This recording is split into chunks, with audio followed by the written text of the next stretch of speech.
Welcome to everyone on campus and off. I'm coming to you from Syracuse, where we've been celebrating the 25th anniversary of our Bleier Center for Media and Popular Culture, as well as preparing for 6 to 10 inches of snow due to start in about 2 hours. Speaking of Syracuse, it is right that we always remember and acknowledge at the start and with great respect the Onondaga Nation, the firekeepers of the Haudenosaunee, the indigenous people on whose ancestral lands Syracuse University now stands. I'm Bob Thompson, the founding director of the Bleier Center, and I'll be joined on the panel tonight by Shelley Palmer. Shelley Palmer is a new addition to our faculty.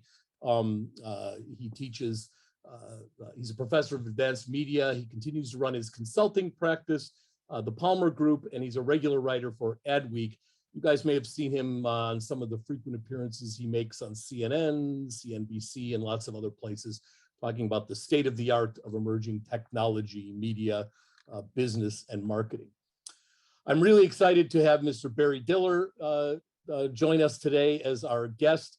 Back in 1987, when I was taking my qualifying exams, Mr. Diller was already so important to the media industries that I had to answer a 3-hour question about his career on those qualifying exams in order to get my PhD. And that was in 1987. I've asked Mr. Ed Bleier, our center's chief benefactor and whose name the center bears, to introduce Mr. Diller and to lead our conversation with him. Mr. Bleier's career in the media has spanned over 75 years. From here at Syracuse University, where he worked in radio with Dick Clark, to ABC in New York, where he delivered copy to the legendary, let's call him character, Walter Winchell. From a senior executive position at ABC TV, where he helped, among other things, to introduce Black characters to the still segregated American soap opera. And then on to 35 years at Warner Brothers, where he worked in a remarkable number of capacities, including helping the introduction of cable to the media landscape with new networks like MTV, Nickelodeon, and others as well. And also serving as the good shepherd to Bugs Bunny, Daffy Duck, Wile E. Coyote, and the rest of the Looney Tunes family, iterating and reiterating them over and over onto 10 different cable and broadcast channels. Mr. Bleier not only watched, but has been an important part of the entire history of television, like no one else, from its emergence in the late 1940s to the excitement and upheaval of the cable era and on to the great digital drift. I've known him for 30 years and learned volumes from him. I'm happy that he has been gracious enough to continue to be my teacher and my friend. So please take it away, Ed. It's obvious I'm doing this because I have zero digital skills. They have looked for somebody who was not comfortable around a computer, and they found him and said, why don't you hook up with Bob Thompson? Hooking up with Bob has in turn brought me to the woman who runs Newhouse in New York, Cheryl Brody Franklin, who's been my hostess for the last seminar I did, which coincidentally was Shelley Palmer. And shortly thereafter, Newhouse found its way to Shelley's door and said, be our new media guru. So all roads lead to Newhouse in one way or the other. The road that leads to, I was going to do a conversation with Barry, who was a colleague 55 years ago at ABC. I was already a middle-aged, over-the-hill executive, and Barry was this wunderkind. Barry, I've got to tell you, I cheated on you. When we planned this, I said, who represents the most successful transition of legacy media to digital media? And we canvassed it. We canvassed all the geniuses who are now struggling with streaming and everybody else. And my vote of one prevailed. It was ratified by Shelley and Bob. And it was, you started with basic television, UHF stations that were in the shopping business, as primitive as it could be, presumably convinced by your wife, fashion designer, von Furstenberg, who sold her famous wrap dress successfully, and enlightened you to uses for a television channel you hadn't thought about. I presume that's accurate. The other piece of history that occurred when we were no longer working together was, I remember your exultation about having a new power book. I think that was at least 30 years ago, and it made you a digit head immediately. Now, while everybody else had a traditional, while you prevailed in traditional media, running Paramount Pictures, then running 20th Century Fox with Marvin Davis and Rupert Murdoch, and causing Rupert to buy the owned stations that had been Metro Media, which I could never convince Steve Ross to buy for us. You started a fourth network, and it was a brilliant fourth network. You have since ramified IAC into shopping, travel, lodging, dating, gaming. What have I missed of services that you have made transactions out of? Hello, Barry Diller. Hello, Ed. Oh, nice to see you. Distance, Been a though long it may time. be. Barry, what have I missed on the focus on service networks, travel, dating, shopping, lodging, gaming, all of which are delivery, I don't none know. of which, Just keep going on and on and on, which is what I do. for, The Energizer battery. it would be inauspicious if I didn't ask you today, what does the impact of the Ukrainian situation have on your business? Did you ask on business? On business. We could make it a philosophical, political discussion, but how does it affect IHC? Oh, it doesn't affect us at this stage, but I think we are entering a period of unknown. And I don't think, at least those of us who've never participated in a war, we've had really relative peace for a very, very long time. And I don't know where, I don't think anybody knows where this goes. But what it does raise for the first time is it raises the possibility that there are escalations that could conceivably happen. I haven't thought about them in years. And those escalations ultimately are catastrophic. And we have now at least entered the zone where it is not impossible, or possible, it's not irrational to think that this could escalate much, much beyond. I mean, the issue for Ukrainians is obvious, and obviously for the Ukrainian people is very disturbing. But when you ask how it affects our companies, it can affect not just our companies, it can affect all of us in ways that we can imagine and dread. I'll add only one comment to that. I frequently remind myself that except for the Civil War, the U.S. has had no wars on its territory in all of its existence. The Ukrainians were subject to a lot. As a matter of fact, I saw my mother's birthplace show up on a map today on CNN, 110 years later, but nevertheless. Okay, let's get on to the media and why the Bleier Center is now called the Center for Media and no longer the Center for Television. Were you tempted to get into streaming and to start developing programs again as a competitive way of keeping your basic business alive? Well, actually, we have a company called Vimeo, and Vimeo, as I think everybody probably knows, was very early in being a forum for really very high definition, very quality videos from any source.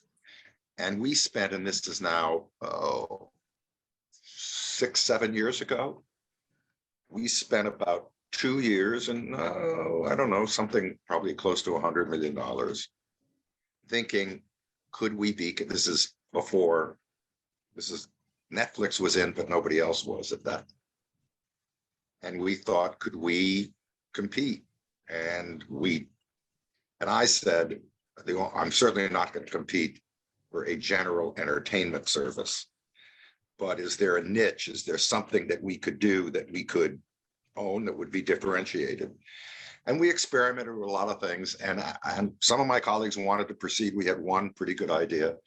And I said at that point, I said, no, I do not think we can compete in this.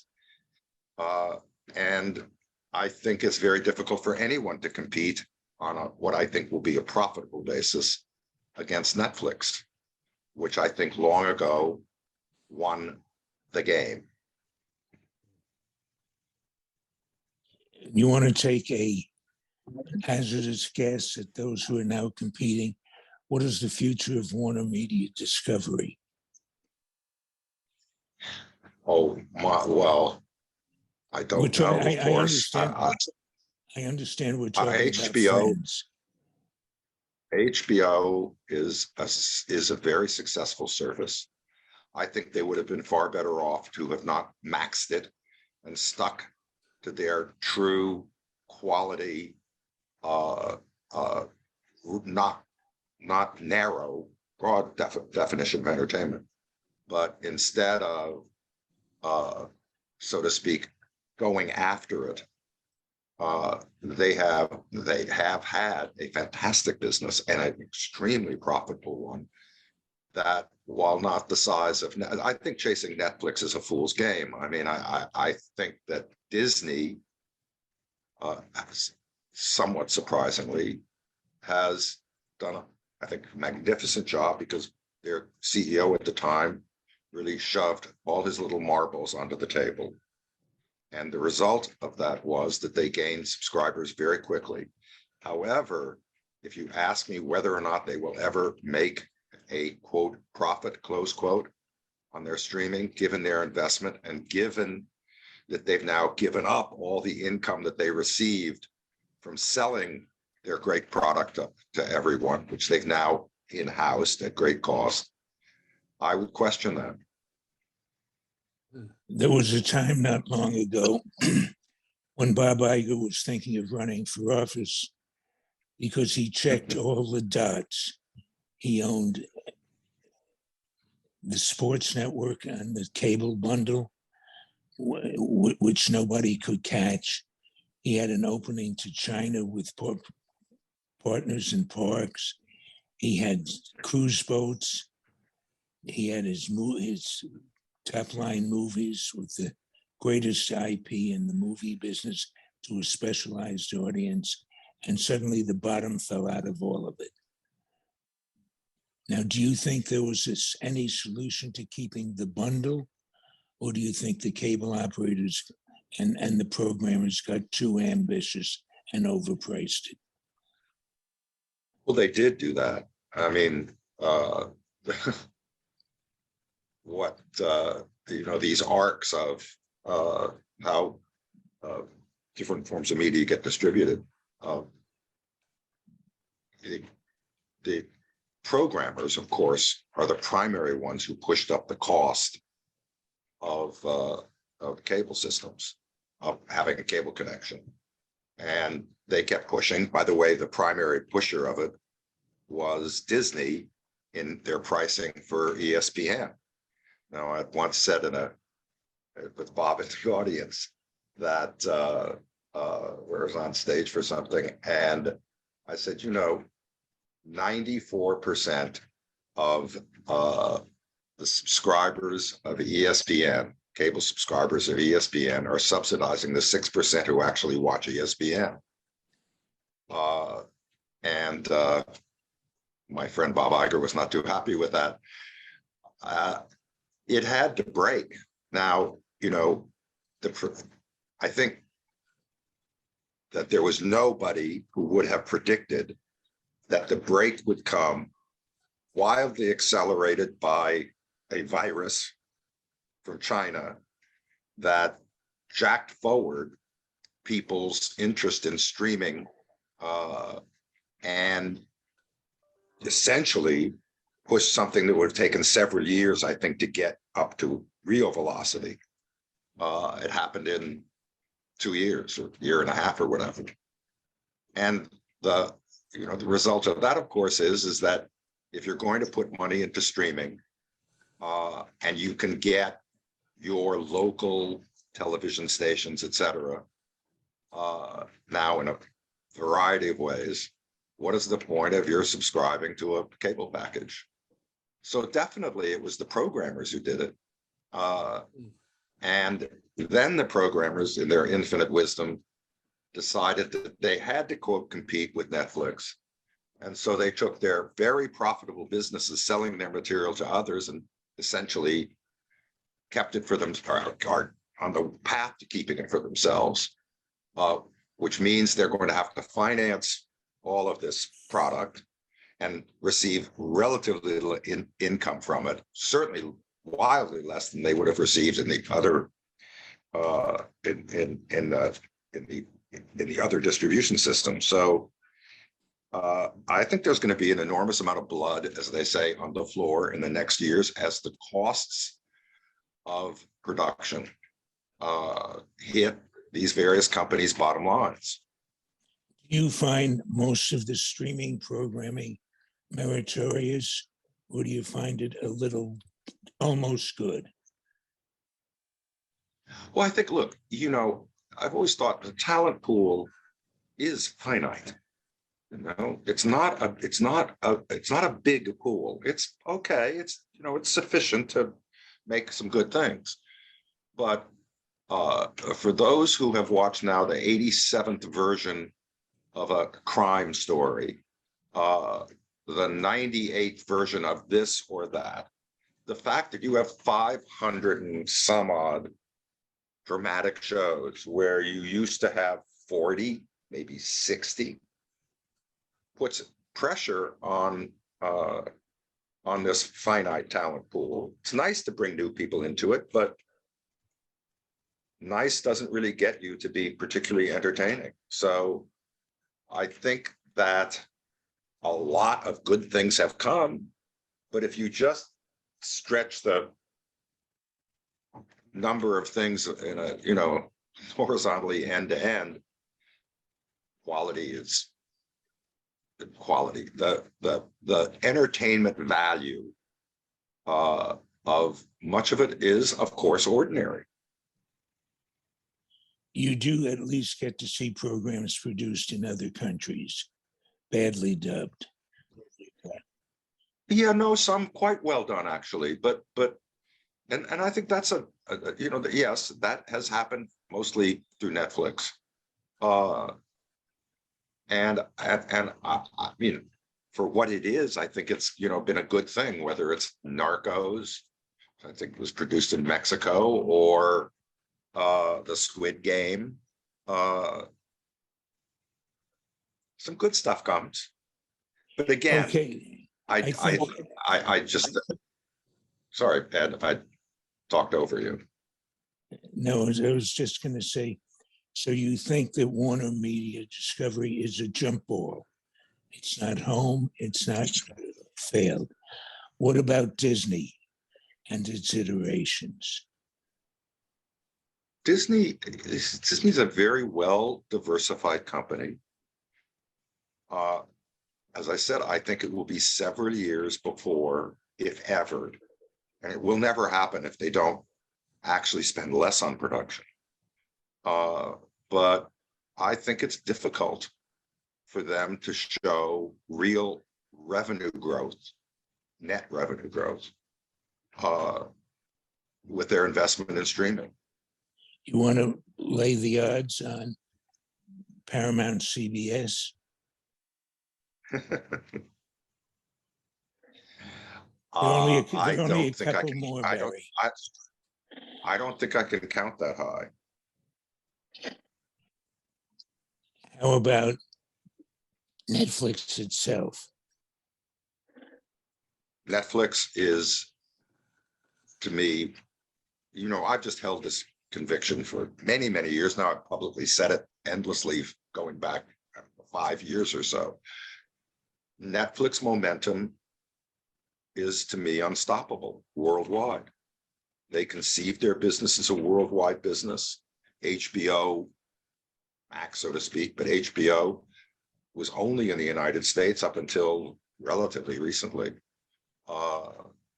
Netflix has the momentum to be without, to me, Netflix, if there's, quote, a winner of this, I think it is absolutely Netflix, and enduringly so. I don't think you can catch up to them. Do you think there's a resistance to HBO because of its left-wing political cast? No. Or No, I don't really. or Don't you mean CNN? Is this a good week to put odds on CNN, which has Listen, no management at the moment? Here's the thing. Look today and yesterday and tomorrow are the reasons why CNN exists worldwide and has incredible power. They are the video of record, and they are, of course, now have a war to cover. And that is what CNN was built for. And it does a very good job. I do not think I am not a big fan either. Certainly not of Fox, but I'm certainly not a fan of their primetime commentators, particularly. But their news abilities, their video news abilities, video journalism, no one comes near them. What channel are you watching the current war on? CNN. I mean, I go off to Fox. I actually go off to Fox just to see what extreme craziness they're cooking up. But tell me where else you would go for actually live video in this situation. I find the commentary on. I have found the commentary on MSNBC to be more valuable than the live situation of a guy with bombs going off in the background. But that's a personal feeling.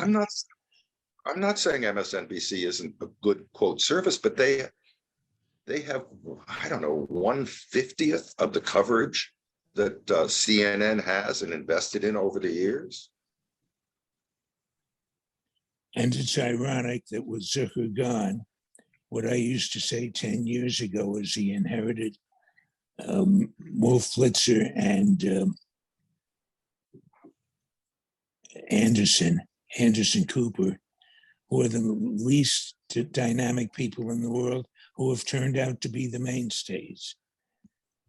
They surprised me completely. I'm a fan of, I think they've got some good talent, including certainly Anderson Cooper, who I think is an excellent journalist. Now, speaking of watching Fox holding your nose, you were a partner of Rupert Murdoch's.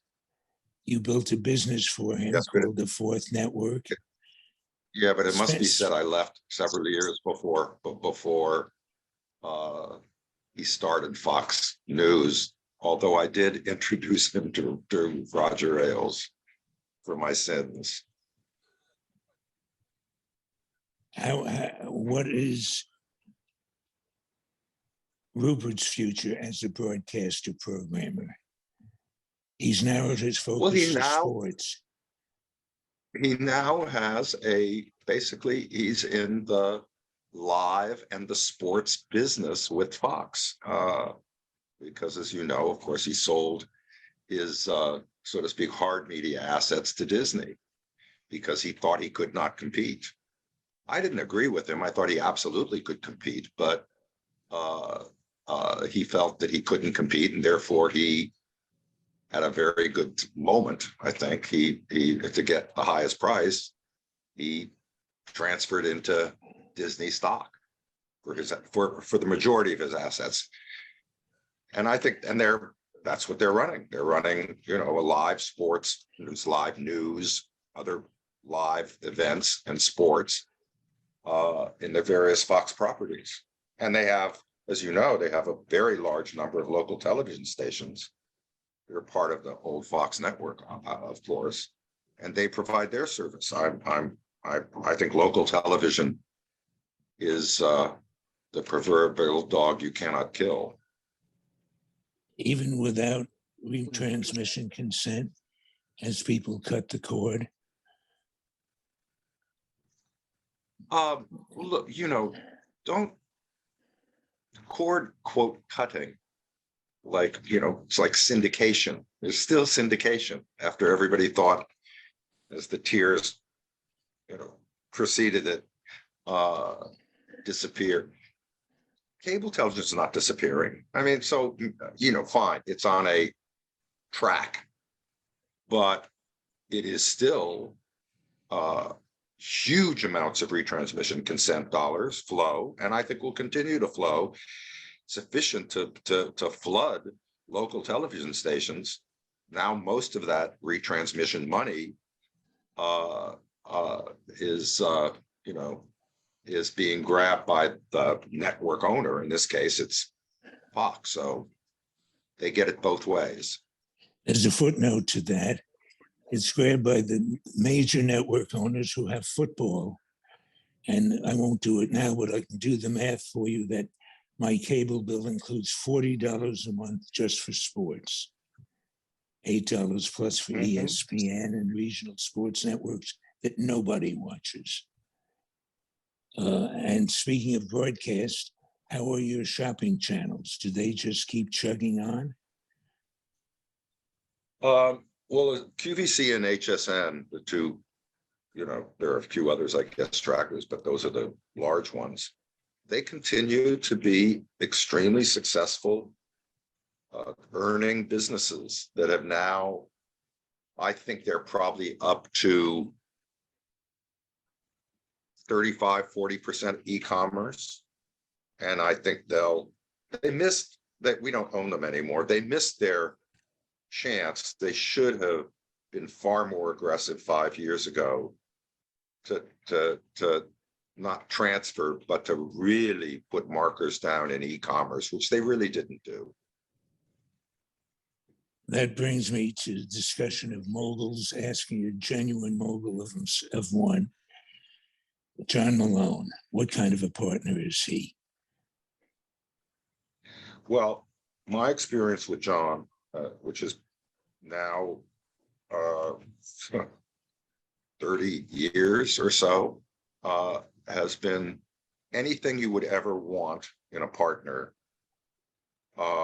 including a period of some great difficulty, but everything you would want in a partner is embodied in John Malone. I'll give you just one example of this.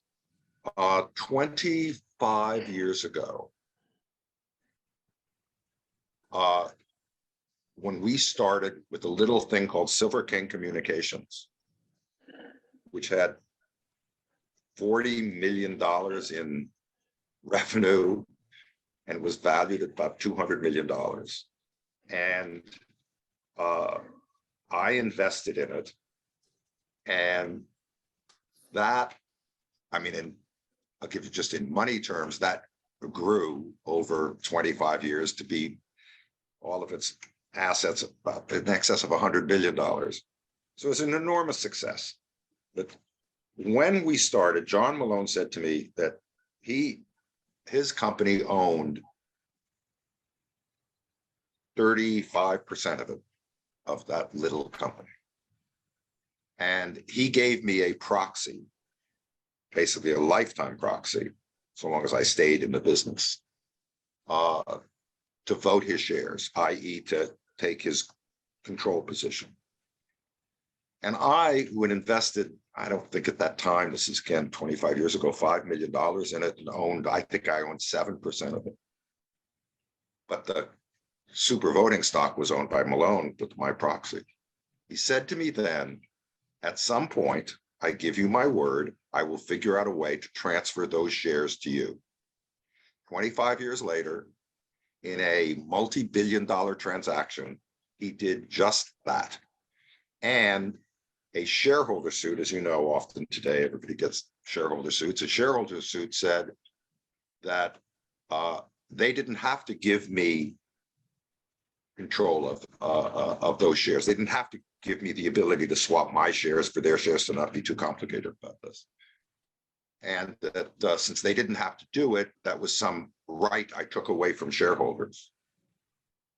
And of course, it came to the testimony of one John Malone, who said, I gave him my word 25 years ago that I would do it, and I never would have made this multi-billion-dollar transfer unless it included his right to get those shares.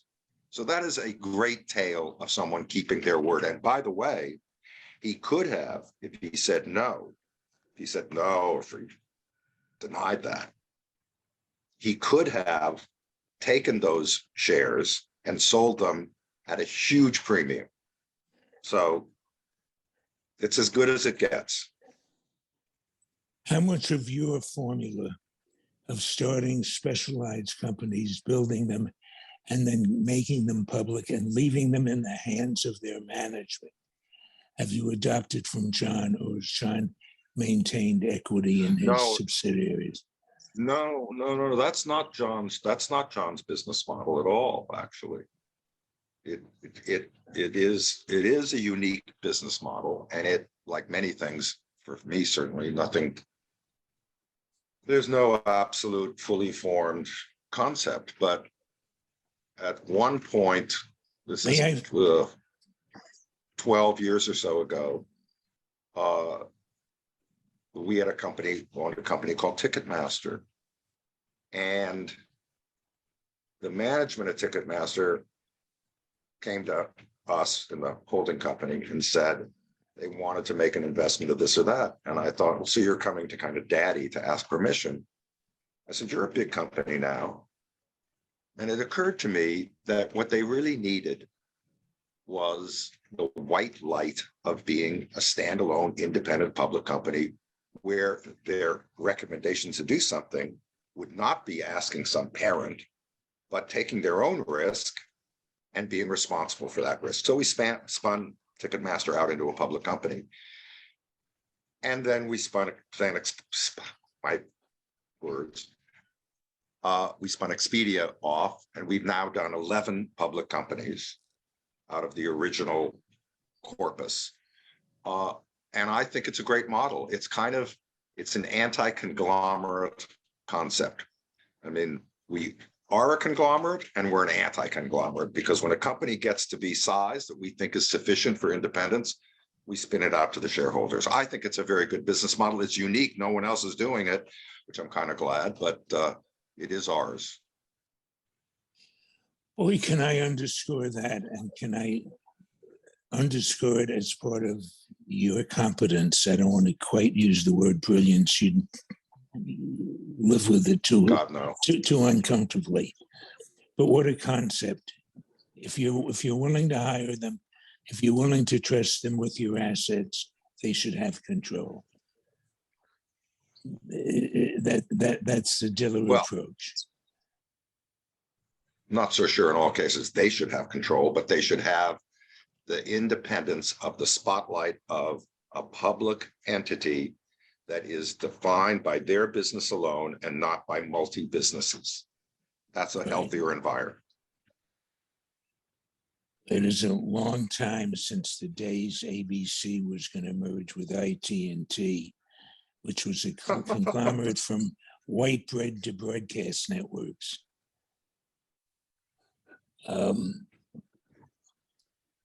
There is a side to Barry Diller that isn't all business, although you could say it's business. You and your wife have just financed Little Island, Yes, yes, yes.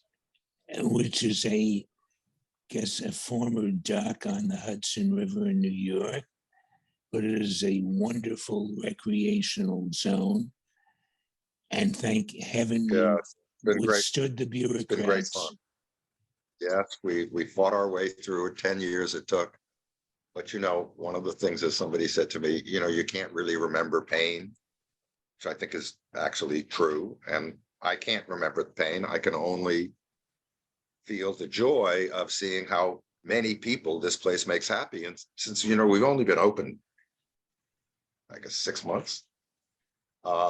And we have, I think, 1,300,000 people have already come to Little Island, which, given that it isn't the biggest little island, is quite nice. So yeah, we're very happy we could do it. We're lucky. What about your latest foray into Broadway theater? You are now the producer of To Kill a Mockingbird. Were you bailing out a friend, or is it a labor of love? Oh, no. Actually, I am the producer of Music Man, which just opened 14 days ago, and is a huge, nice, lovely, and it's actually, forget that it's like, I think, a big juicy hit, but it truly I talk about Little Island making people happy.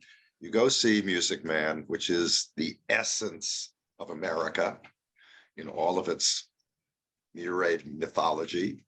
You will walk out of the theater very happy. It's a great show, and I love doing it. Are you going to continue doing theater? Are you doing projects as they come? Yeah, I really like, you know, my experience in theater is only in the last few years, but I really like it. I like it as a creative form so much more than television or film, principally because you make work every day. Whereas against, you know, film, you know, you shoot it, it's frozen. But in the theater, you are really making work every single day. And I find that just so exhilarating that it's hard to tear me away from the theater. Are there any parts of did you want to comment earlier on CNN, except for its depth and international coverage? In what way? Is there anything instructive in the Jeff Zucker experience? You know, it's so, if all Jeff Zucker did was not disclose a relationship that kind of, I gather, everybody knew about anyway, and that's the sole issue, I think they did a wrong thing. I don't think that rises to termination. I think they did it because the CEO of Warner Media, the current CEO, who will not be CEO when Discovery transaction closes, had a very contentious relationship with him and was able to, quote, get him while they still had Warner Media and AT&T unlimited total control of the entity. Jeff Zucker is a very good journalist. So, but I don't know, there may be other things involved that I'm not aware of, but it's also rare and nice that a huge number of the journalists, hundreds of journalists inside CNN, have protested his termination. I'm glad you said Jeff is a I don't know about the whole. I don't know all the Cuomo pieces, whatever. So I mean, it's not other than the only fact I do know, the only stated fact was that he did not report his relationship with a colleague. And I'm glad you said he's a good journalist, because my comment would be that he was a lousy programmer who in fact developed only one hit that Donald Trump starred in. And it led him to think that Donald Trump was more than he was, and he got proven right. Well, he's a good journalist. I competed against him as a programmer, so there's no point in me going kind of down that little lane. I'd like to call in my colleagues, but before I do, when we go to the Q&A, I want to remind the people to ask a brief question. Don't make a speech. Identify yourself and get on and get off so that we can accommodate more people. And now, after years of being arm's length and trying to teach him the conventional television business, and his trying to teach me the digital business, it's my pleasure to introduce Syracuse's new professor, Shelley Palmer. Hi, Barry. How are you? Thanks, Ed. Barry, nice to see you today. I think over the last 18 months, you said that a lot of things had changed and accelerated. Specifically, nothing's changed more than consumer viewing behaviors. And the script is getting flipped a little bit with the promise of Web3, not the realization of it, because it's nowhere near any, its realization. But we're seeing consumers changing the way they view media, this idea of engage to earn, view to earn, just completely different models. Have you thought about it deeply, or is this something that people in the business should be thinking about right now from where you sit? But define it a little better and earn So and what you think is Web3. Yeah, so you've got, Axie there are a lot of Infinity. Web3s. Right. So you've got Axie Pardon me? Infinity, play to earn, where you're playing a game and you're being paid. You've got Theta, which is basically Vimeo or YouTube, but it's engaged to earn. So you're Well, watching, you're earning tokens, think- you're becoming a, part of the No, I value you understand. create. Now, I think that as I certainly am not going to go as far as Mark Zuckerberg renaming the company, but Meta. But you are going to see a merging, a fusion of all sorts of forms, because the one thing that we know is that the generation that is, has, fluidity with all of the devices, that, as a friend of mine said the other night, which is, I don't know how to multitask. I mean, I watch something, I want to watch it. I don't know anybody who's fluent from, first generation, who does not multitask. They watch something narrative and they're playing a game, or they're or they're on a chat, or they're doing a number of things. As that happens, all of these forms are going to fuse in ways that we cannot predict. Now, I don't think this is happening. I mean, it's certainly the activity of people who have that fluency, but today, and each generation is going to follow with more sophistication. We're like fish, we're mammals, we're growing gills. And what emerges from that in probably 10 years or so, maybe sooner, but is a kind of media that none of us really can, not media, it's a bad word in a sense, but the kind of experiences, visual and audio experiences that will be enhanced by VR, by virtual reality, and other forms that are going to just continue to evolve. So yes, I think anybody who's got a long-term view of things has got to start playing in the, at least in the short water of this. So two distinct models have emerged. There's always been a couple of business models in the media business, but subscription is, and you talked about Netflix being unstoppable, and that's clearly a subscription model. And we've got free TV, and you made a statement a while back saying that, local television, you're not going to kill it anytime soon. We could talk about 2031 when football changes hands, but let's say for now, you're 100% right. Driving velocity at retail is really hard now, measuring the efficacy of any given advertisement, capturing certain demographics and targets, harder than ever, more expensive than ever. How do you see this play out? And what are you guys doing to answer the measurement and actually just velocity retail questions that you're getting from your advertisers? Apple, felt a real blow to, Apple is, as you know, not in the advertising business. And in any way, although everyone wants to say how decent and kind they are, or not kind, but how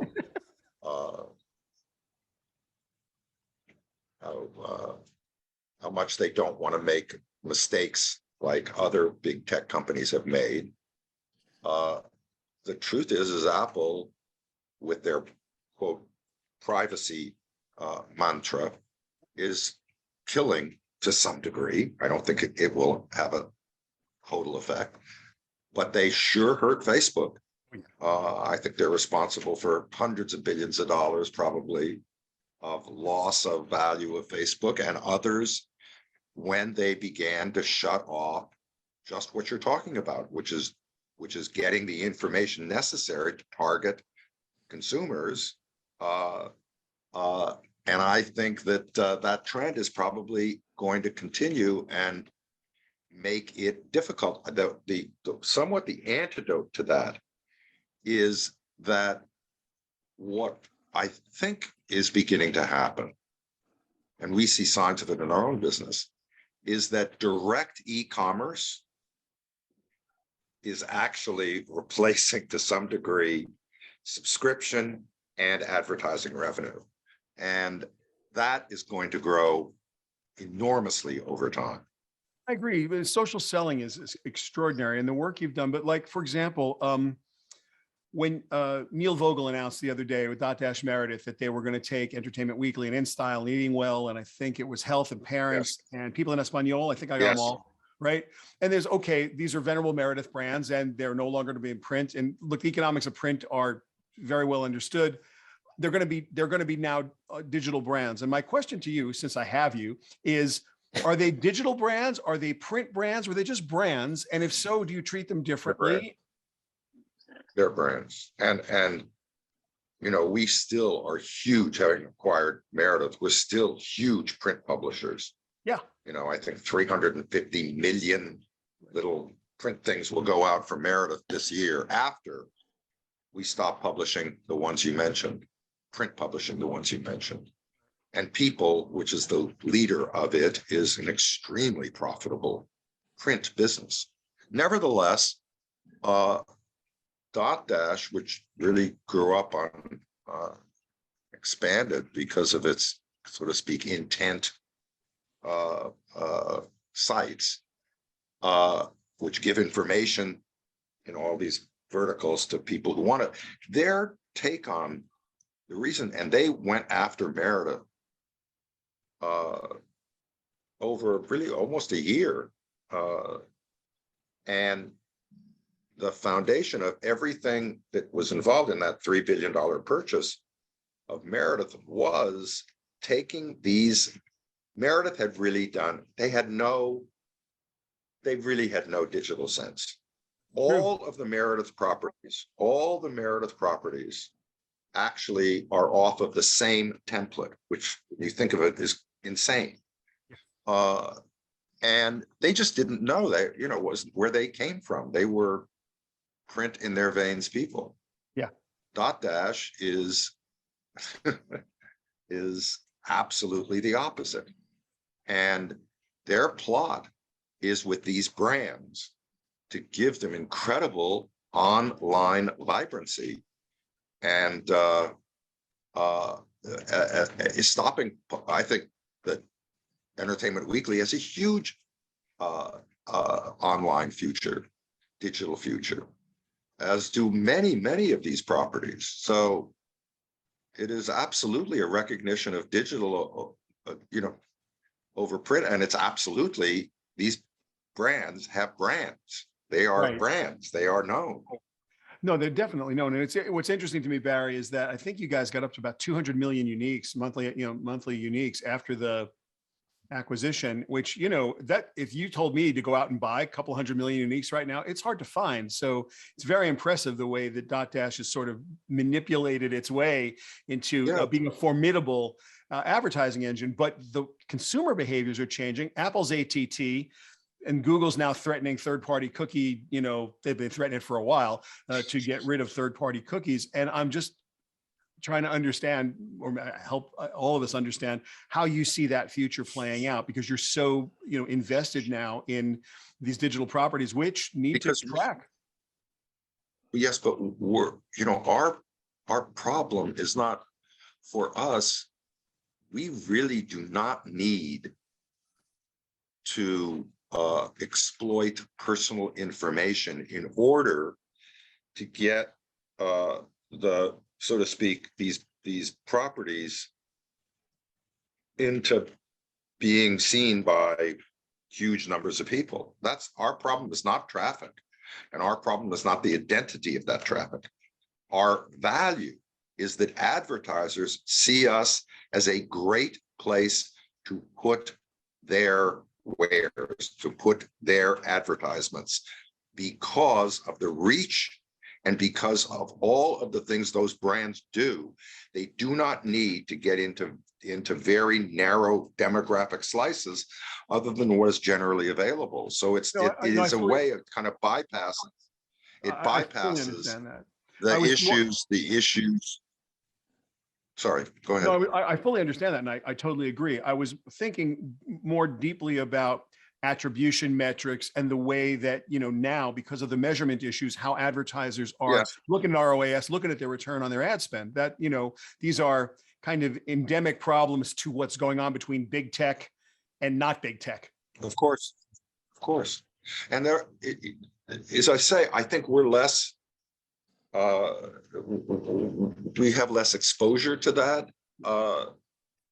And I believe that, notwithstanding that trend, that you're still going to be able to give enough identity to advertisers so that they can, in various ways, project return. Look, we, in many of our companies, are very big advertisers. We spend, between Expedia and a lot of our others, we spend $4.5 billion on advertising. We're a huge advertiser. And we have ways of determining our return on our advertising that are good enough for us. And that's the story, right? Without that kind of precision that the new tools would allow. What do you think is going to happen now as consumers continue to, you made the point before that we don't understand how this evolution is going to be and what a digital native, however you want to define that, or what the new generation is going to get to. But we do see these gigantic consumption behavior changes, and social selling has become crazy. The AI assisted, highly addictive algorithms that tune video, audio, and print content to individuals has gotten out of hand. How do you see the crazy death of the truth and the really tight echo chambers? How do you see that playing out over time? I don't know. I don't know that it plays out. I mean, look, what we have done is we've given, with these technologies, we've given voice to people, many of whom should not have such voice. And it's kind of obvious. I mean, I am surprised. I don't have a diagnosis other than an observance that I really don't look at Twitter very much. But I do know that the viciousness on almost any subject from the population on Twitter is so disturbing to me. I mean, I know it. Actually, I go on Twitter sometimes when I'm involved in something that spikes my Twitter verse, so to speak. The nastiness that, I mean, I know my actions. I mean, I know my business actions. And I am not delusional. And the things that people make up and say about motivation, about all sorts of things, are so are so cruel and evil. And this is I am not the poster boy for anything here. This is true of anybody in anything, and it is true of much of public discourse. It's why is it the question to me is, why is it so mean-spirited?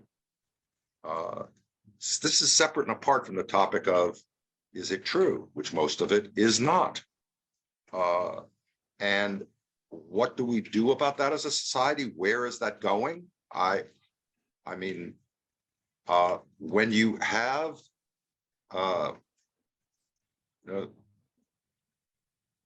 democracy dies in darkness, the Washington Post line.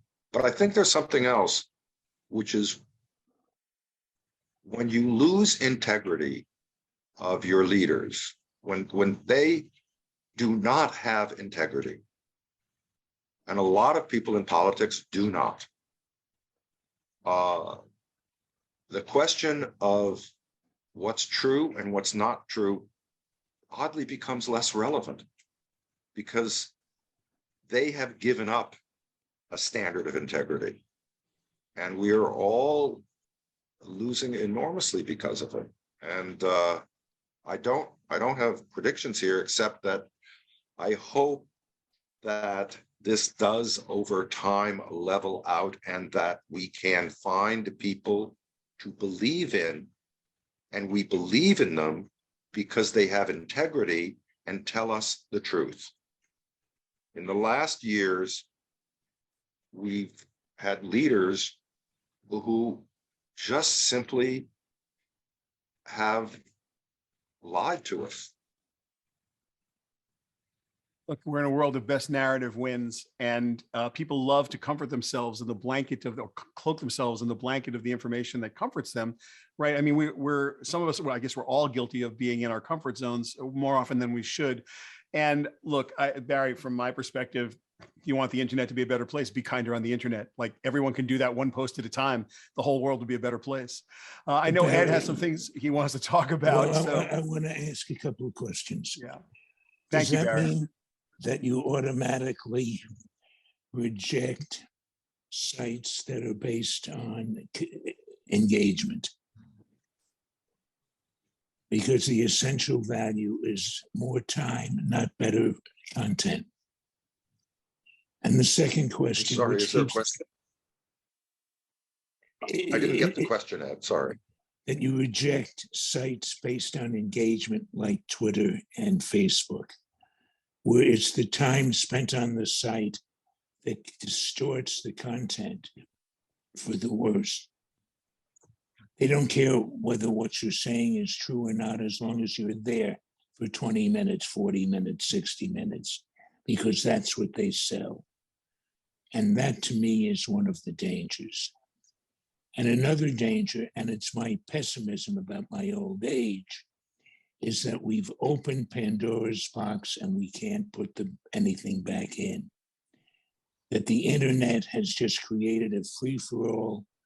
I hate to sound like a troglodyte, that the fairness doctrine was not a bad thing to have in our broadcast days. Absolutely true. Mark And Fowler telling us that these devices were like toasters and they didn't deserve fairness attached to them when they tossed the fairness doctrine. Anyway, yes, but I'm optimistic, not pessimistic. That's my nature. Somehow it evens out.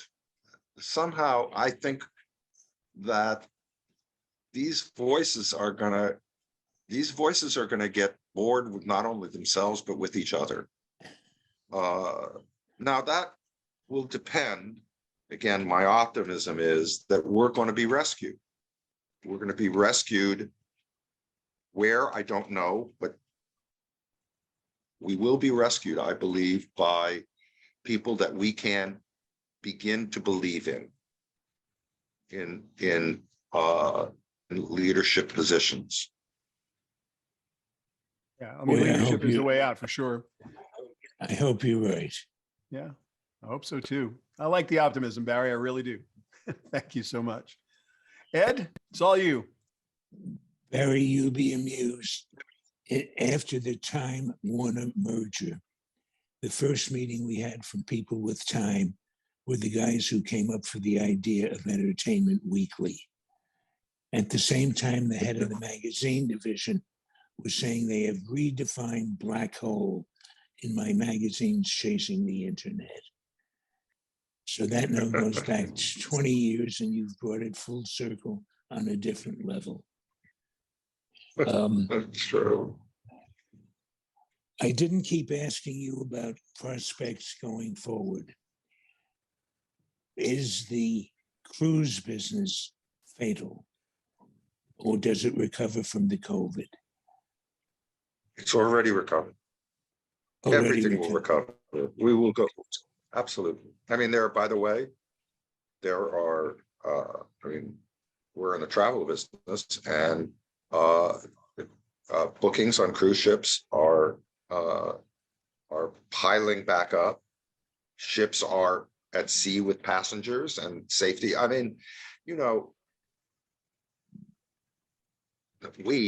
our government has scared people silly over the last couple of years, and I'm hopeful that, and with incredibly contradictory information, and for a period of time have reduced people's risk. But I believe that now, hopefully, we will not get another variant.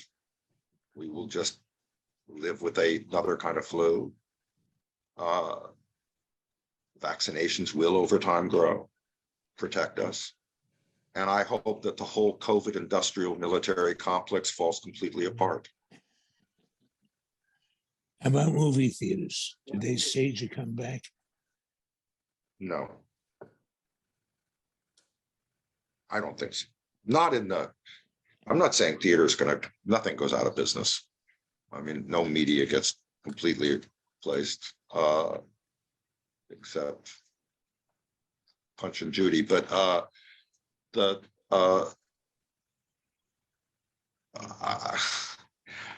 think that for certain kinds of movies, theaters are an okay experience. But for what we used to call the movie business finished. Movie business. We're in now the long form business. If you say movie business equates to theaters, that's going to be a tiny sliver of large production scale films that need to say it somewhat, or are enhanced by being on a big screen. That's a small slice. Let me remind the audience that you changed that 40 years ago when you did a program called Movie of the Week. We did. We started. And they were only 90 minutes long, 72 minutes of running time. That is correct. Actually, it was 74. Ed, do you think At we've the got a time, lot you of, were thinking, go ahead. Yeah, Bob, I was just going to call on you. Please go ahead. Yeah, we've got a lot of questions coming in, and it's already 7:35. So do you, Mr. Diller, would you mind taking a few? yeah, let's do it. We could do a few. All right. Here we've got one from Anthony Rosen. What does Mr. Diller think about YouTube's move into live shopping? What lessons from QVC can we leverage to better understand where live shopping is headed in the creator economy era? I think that they're smart to do it. And I think that, again, it's what I spoke about earlier, which is it's just a form of e-commerce. You know, it's enhanced e-commerce. It's not QVC or HSN, which is a linear experience, but it's both linear in a way that way, and it's also horizontal. And because today's technology allows for it, it's simply a social selling a platform and site, and it's going to increase. Smart. Thank you. We've also gotten a lot of questions about Dotdash and Meredith. Is there anything else besides what you've already discussed with Ed that you'd like to say about that? Well, look, it's very early. You know, Dotdash really was built over the last several years on its own formidable place, and now it added Meredith. Right now, they're in this process of scrambling together, which is what integration is, of this old line, basically print, huge media operation with Dotdash and its very pragmatic philosophy of digital information. And that's going to take throughout this year, but that's the work. We're certainly, I mean, God knows tomorrow something could come up and we'd snatch it up and buy it, but we're in the integration phase now. Gotcha. Mary Coyne, do you foresee a situation where there is simply too much product and content in the market that the streaming sites crash and burn, sort of like what happened to video game industry in the early 1980s? No, crash and burning is not going to happen. I think there's going to be a lot of losses. I think that we're in the very, very early days of this. I think that that the talent pool has been wildly stretched and has a kind of relatively tight elastic band around it. And I think that's going to have an effect. Plus, because of the pressure on it, the prices and the costs of making product have skyrocketed. So the result of it is that you're going to definitely have across the broad spectrum of it a lessening of quality, and you're going to have a lot of losses, and you'll have a lot of consolidation that will come about because of it. Bruce Rader asks, going way back, compare your experiences running Fox under Marvin and under Rupert. Well, I made a very interesting thing because I was at Paramount and I was leaving Paramount. I left Paramount to go to Fox. And it was because Marvin Davis, who owned the studio, I said to him, the only way I will come is if I only have to talk to you once a year and you can never talk to an employee of the company. And dumbly or whatever, he said, okay, because he was desperate. So I never had any relationship with Marvin Davis. Rupert Murdoch, I did work for Rupert Murdoch in the classic sense of that for 8 years. And I had a absolutely uninterruptedly great time with Rupert Murdoch. Thank you. Norman Gunzenhauser, I believe a former student of mine, if I'm not mistaken. I'm in awe of your laser sharp crystal ball, but do you ever miss being in the sexier scripted side of the TV business? Well, actually, we're still making movies or making long form. We did Macbeth with the Coen brothers, which was just released at Christmas, which is a truly magnificent film. Our next film is the Jennifer Lawrence starring movie called Red, White, and Water, released in the next, I don't know, 3 or 4 months. It's not a big line of business for us, but I do like the narrative. I mean, I love the narrative form. I grew up in it, and I'm still in the narrative form because I believe, so dramatic to say, but I, of course, believe in stories and I believe in drama. And everything we do has got some drama, quotient part of it. But the old, the storytelling long form. I don't very much care about short form stuff, but telling a story with a beginning, a middle, and an end in any form, I really like, and it ain't ever going away. I agree about Macbeth. That is absolutely a breathtaking performance, and Orson Welles is no Denzel. Question from Edward Diefenbach, who said he is a Newhouse alum, a former HBO, Time Warner, ABC, NBC employee. Do you ever see Apple acquiring a major streaming company with all the cash it holds? If not, where do you see Apple go? I don't, it's like I'm as dumb as anyone else. They haven't done it, and frankly, I think they'd be idiots to do it. They have one of the greatest businesses ever conceived of. They make product, tangible product. They may dabble with Apple Plus in putting their little toe in the water of streaming, but the idea that they would sway very far, other than just to be part of the, be part of the chorus, from their extraordinary business would be a very dumb business judgment. So I doubt they'll do it. But what do I know? This is from Cheryl Kagan, and I would add to this just the general question about people starting new streaming services. Just news, I'm not sure how serious it was, of Oprah Winfrey perhaps starting a quote unquote nonpartisan news service. Anyway, Cheryl's question was, what are your comments on Donald Trump's new streaming service? Oh God, I don't have any. I mean, a crash and burn. I'm hardly alone in this, obviously, and so it's kind of banal. But I've detested Donald Trump ever since I met him 35 years ago in a lunch that I had with him, and I walked out saying, I never want to see that man again. And since that time, and I've crossed many paths with him in different ways, I've literally turned the corner. I've never spoken to him since, and never changed my opinion.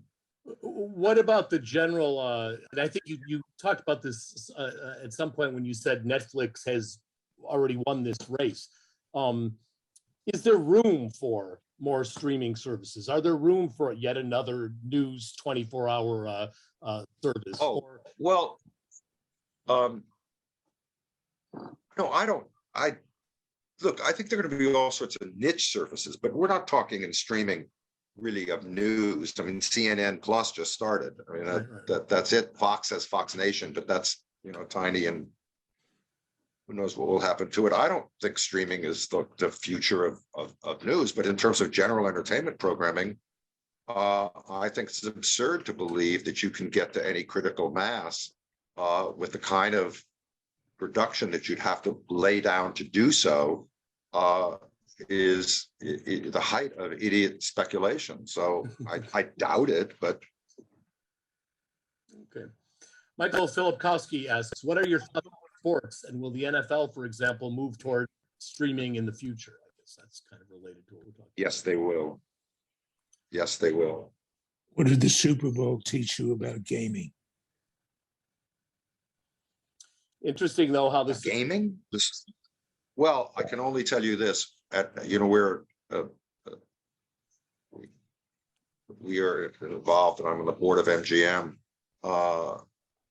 We bought a large position in the company a year and a half ago, and our BetMGM, of course, it broke every machine in the store.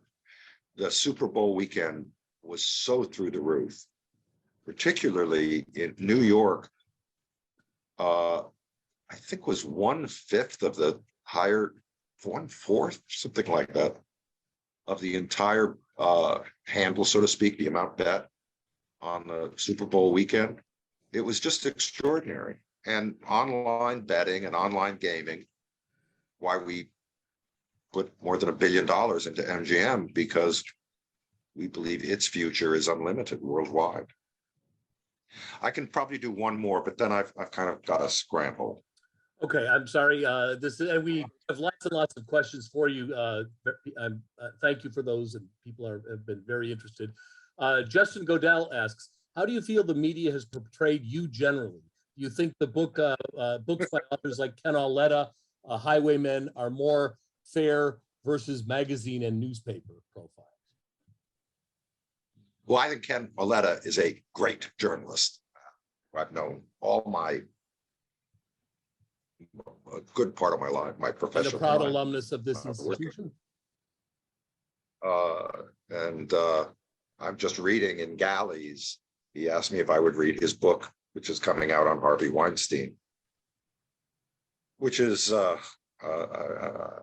really impressive work. I've been very, sometimes I have not liked what people have written. Who would if they're around for a long period of time? I've been very fairly treated. My experience is most positive. Working journalists, every once in a while you'll find a rat, but working journalists in general want to get the story. They may edge it, they may, push this or that. It's not objective, of course, in many cases, but they do damn good work. Mr. Diller, thank you very, very much. We're proud to have you as Happy to be with you. part of our 25th anniversary. I think of anyone that would have been more fit for this role. So we will bid you. Well, I'm sorry we kept you so long. I'll just say this. I came to Newhouse because Donald Newhouse asked me to come speak 25 years ago or something. And Exactly I right. flew up with Donald and Sue Newhouse, his wife, and came. And so I have a fond memory of Syracuse. And also, I'm here out of respect and fondness for Ed Blyer. Thank you, Barry. So, I think The I place can is still with here. you. Come back anytime. I think I can recruit a Thank you. second vote to name you mogul of the century. For those Thank you all. Bye-bye. For those who'd like Bye-bye. to see this again, March 7th, 5:30 p.m., New York time. And Thank Ed, you I'm all. gonna give you any chance you have for a couple of last words. But first, a couple of people I want to thank. First, all of the participants that were here. Most of you who actually started with us at the beginning are still here, which is a better record than I can say of most of the that I teach. First of all, thank you to Alex Mordudak, who is my colleague and my friend and the executive producer of this whole thing, and the people on the Newhouse staff, Amanda Griffin, Donna Till, Wendy Laughlin, Carol Satchwell, and others who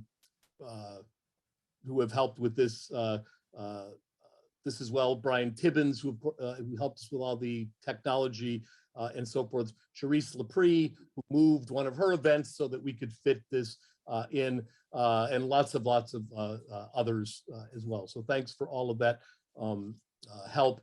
And Ed, especially thank you for the support you give us in the center that bears your name. And as I said before, for your friendship and everything I learn from you every time I have a conversation. I'm going to give the last word to you if there's anything else you'd like to say. Just to pass along my thanks to you and to Shelley. It's a great way to spend your retirement. I recommend it to both of you when you're ready. And I thank Barry. I can't thank Barry enough. Now you know why he's so successful and clear-eyed. Very good. Well, thanks again to everyone, and whoever is from the Newhouse School who's listening in. If I've forgotten to do anything, now's your chance to tell me, and I will be happy to do it. Guys, I wish you all a good night, and those in Syracuse, you've got another 2 hours before the blizzard arrives.